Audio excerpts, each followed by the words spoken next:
Ay, ako ay si Elvesa Asibar. Ang business ko ay mini grocery at herbal and beauty products.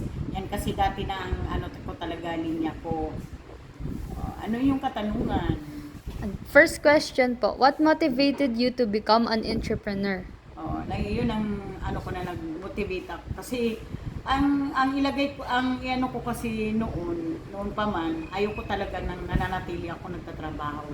Ayoko talaga ng kapag ganyan ang iniisip sa mga sa sangkatauhan o sa mga taong gusto magnegosyo, huwag kang papayag na mananatili kang mahirap.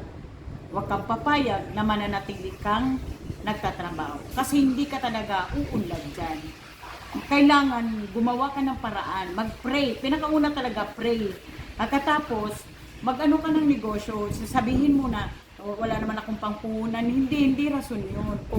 Kung gusto mo, walang dahilan. May paraan. So, noong time na yun, binigyan ako ng konting punan ng ate ko at pinalago ko lang.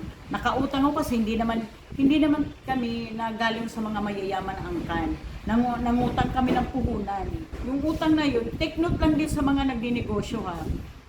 Marunong po tayo magbayad. Kapag nangutang tayo, marunong tayo magbayad dahil yan ang nakakatuwang o nakakatulong sa ating negosyo.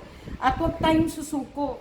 Ang negosyo may ups and down. Ilang beses rin akong bumagsak, pero tumayo. Pag bumagsak ka, tayo. Huwag ka nanatili doon sa iyong kinabagsakan. Tayo ka at lumaban sa buhay. Magsipag, pinakauna talagang ano natin yan, magsipag tayo. Magsipag at diskartihan. Magdiskarte at magsipag.